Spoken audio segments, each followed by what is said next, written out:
बिस्मिल्लाहिर्रहमानिर्रहीम, अस्सलाम वालेकुम।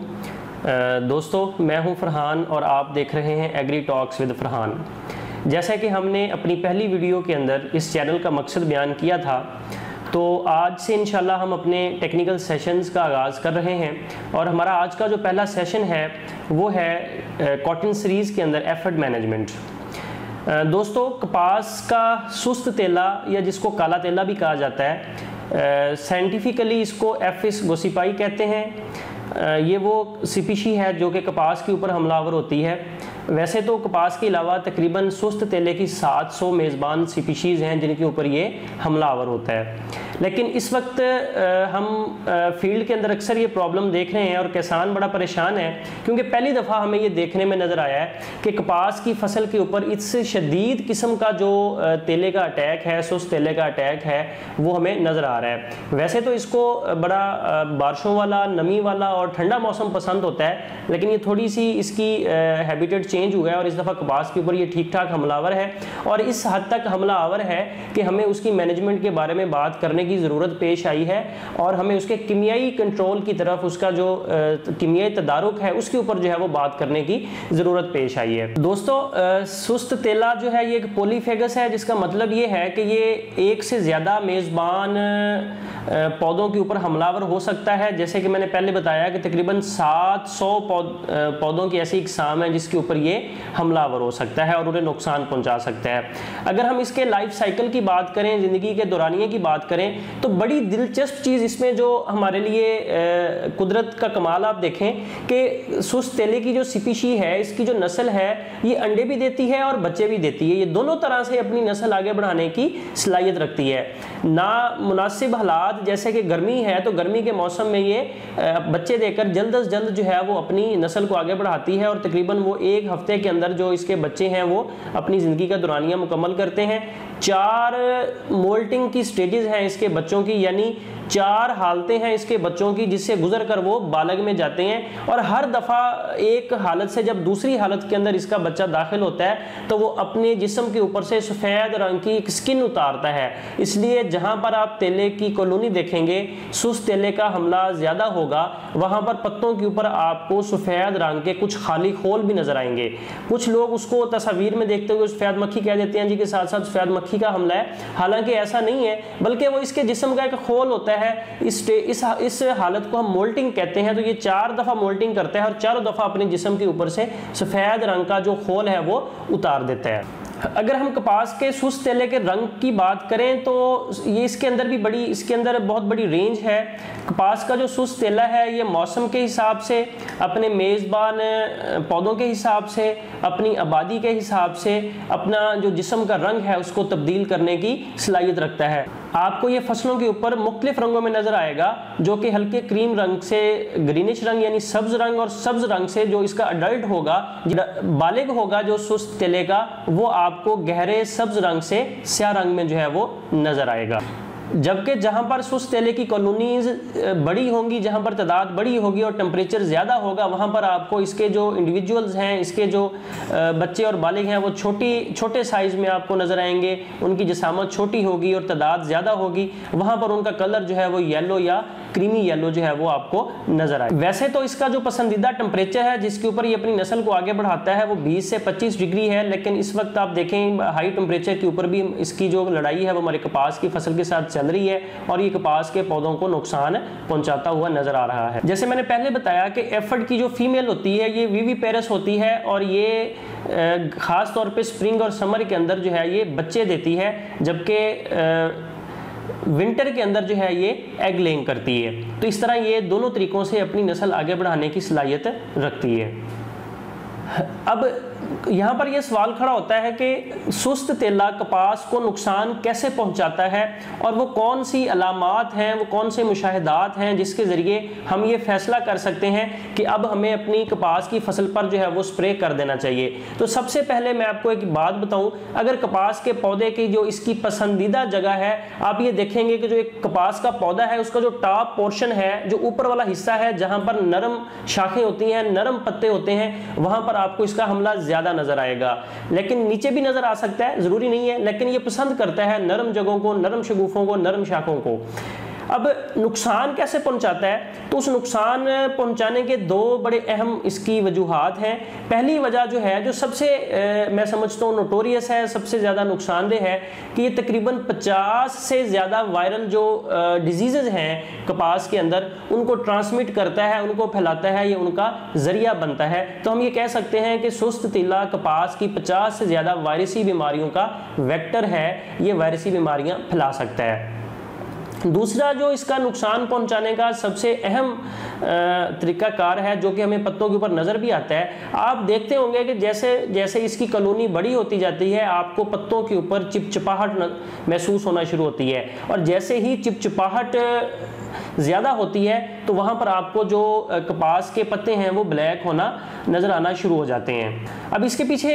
प्रोसेस क्या है, हम इसको भी देखते हैं ज़रा डिटेल से। अब होता क्या है कि जो एफिड के निम्फ और अडल्ट हैं, यानी सुस्त तीले के जो बच्चे और बालिग हैं, ये न्यूट्रिएंट्स एब्जॉर्ब करते हैं, यानी रस चूसते हैं। जो कपास की पत्तों के अंदर रस होता है, ये उसको सक करते हैं, उसको चूसते हैं। अब पत्तों के ऊपर चिपचिपाहट क्यों नज़र आती है? पत्तों के ऊपर चिपचिपाहट इसलिए नज़र आती है कि जब ये रस चूस रहे होते हैं तो जो सेल सैप है उसके अंदर कार्बोहाइड्रेट्स ज़्यादा होते हैं और प्रोटीन बहुत थोड़ी मिकदार में होती है। तो अपनी प्रोटीन की ज़रूरत को पूरा करने के लिए सुस्त तीला बहुत ज़्यादा तेज़ी से रस चूसता है और अपनी ज़रूरत से ज़्यादा रस चूसता है। कार्बोहाइड्रेट्स तो उसको बहुत ज़्यादा मिल जाते हैं, उसकी ज़रूरत से ज़ायद होते हैं, जबकि जो प्रोटीन जो बहुत थोड़ी मिकदार के अंदर इसको मिल रही होती है, इसको पूरा करने के लिए बड़ा तेज़ी से जो है वो रस चूसने के अमल को जारी रखता है। जब ये बहुत ज़्यादा मिकदार में रस चूसता है तो उसको फिर ये बाहर खारिज भी करता रहता है, जिसको हम हनी ड्यूज़ कहते हैं। कि ये जो पत्तों के ऊपर चिपचिपाहट हमें नज़र आ रही है, उस हनी ड्यूज़ की वजह से नज़र आती है। अब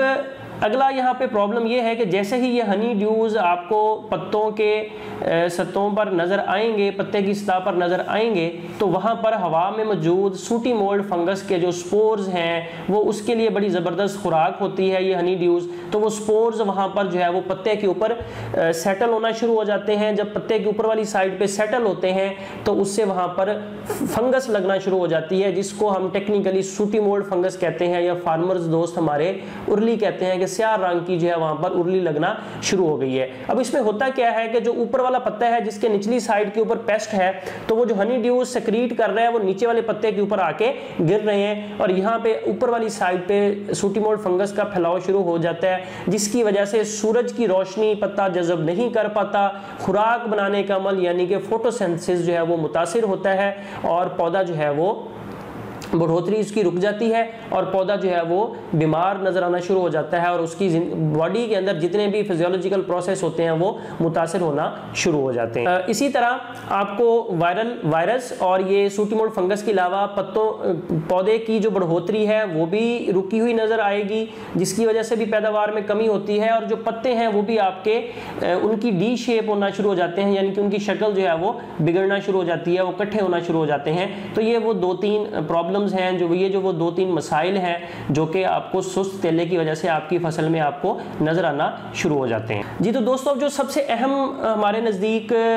पॉइंट है, या जो इस वीडियो का सबसे अहम हिस्सा है, वो ये है कि how to control the aphid. कपास के ऊपर सुस्त तीले को किस तरह जो है वो कंट्रोल किया जाए। जैसे मैंने आपको पहले बताया कि ये इस मौसम का पेस्ट नहीं है, ये नमी वाले और ठंडे मौसम का पेस्ट है। ख़ास तौर पर आपको गंदम के ऊपर, ये जब गंदम का सिट्टा निकल रहा होता है तो फेब मार्च के अंदर जाके आपको ये वहाँ पर नज़र आ रहा होता है। वैसे तो अगर हमला ज़्यादा ना हो तो ठंडे पानी का स्प्रे करके भी हम इससे जो है वो छुटकारा हासिल कर सकते हैं, लेकिन जहाँ पर इसकी कॉलोनीज़ बन चुकी हैं, जहाँ पर फंगस लगना शुरू हो चुकी है, जहाँ पर ये पत्ते जो हैं वो डिफोलिएट होना शुरू हो गए हैं, उनकी जो पत्तों की जो शेप है, जो शक्ल है वो ख़राब होना शुरू हो गई है, तो वहाँ पर फिर हमें इसके कीमियाई कंट्रोल की तरफ जाना पड़ेगा। और कीमियाई कंट्रोल के अंदर मुख्तलिफ जहरें हम इस्तेमाल कर सकते हैं, वो मैं आपको अभी बताता हूँ कि कौन कौन सी जहरें इस्तेमाल करके हम इससे कंट्रोल हासिल कर सकते हैं। दोस्तों, 2 जहरों का मिक्सचर जब हमने अपने कुछ फील्ड ट्रायल्स किए तो जो सबसे अच्छा रिजल्ट पाया, असीटामेप्रिड के नाम से एक बड़ा आम सा जहर मौजूद है मार्केट के अंदर। ये लिक्विड हालत में भी होता है और पाउडर हालत। तो असीटामेप्रिड 20%,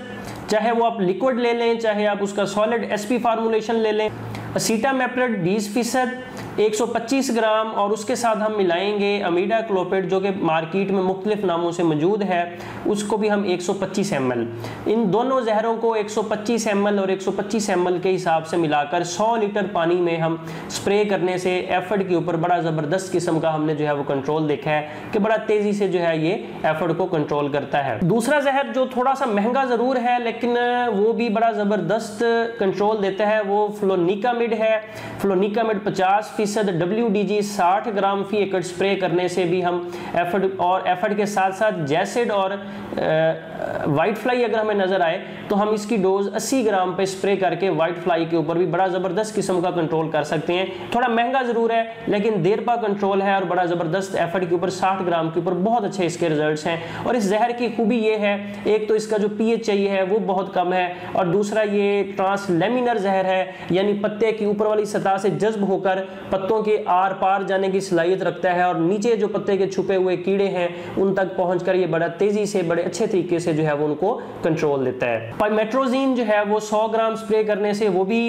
तेले के ऊपर, सुस्त तेले के ऊपर बहुत अच्छा कंट्रोल देती है। और एक अहम बात मैं आप दोस्तों से शेयर करना चाहूँगा कि कार्बोसल्फान बड़ा स्पेशल प्रोडक्ट है एफिड का, लेकिन उसमें हमने एक चीज़ नोट की है कि जैसे ही टेम्परेचर हाई होता है तो कार्बोसल्फान का जो रिजल्ट है वो वीक होना शुरू हो जाता है, उसके हमें बहुत अच्छे रिजल्ट्स जो हैं फील्ड के अंदर नज़र नहीं आते। लेकिन आम रूटीन में जब टेम्परेचर कम हो फिर तो 250 ml के ऊपर भी बड़े अच्छे रिजल्ट्स नज़र आते हैं, लेकिन अगर आजकल के मौसम में आपने उसको स्प्रे करना है तो उसको 330 ml यानी 500 ml का जो एक पैक है उसको 1.5 एकड़ के ऊपर स्प्रे करके कुछ बेहतर रिजल्ट्स जो हैं वो लिए जा सकते हैं। और इसी तरह एक और मिक्सर जो है वो कार्बोसल्फान प्लस एमामेक्टन का किंग पोकर के नाम से मार्केट में मौजूद है, वो भी 200 ml जो है वो 200 से 300 ml डिपेंड कर रहा है कि आपके फसल के अंदर एफिड का हमला कितना के है। अगर कॉलोनी बन चुकी है तो उसका भी 300 ml पर एकड़ स्प्रे करके हम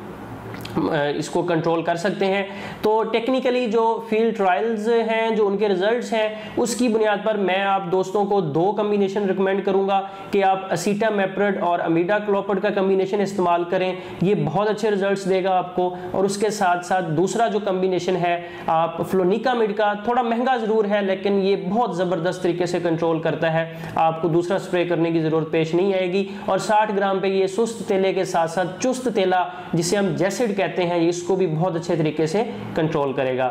थैंक यू।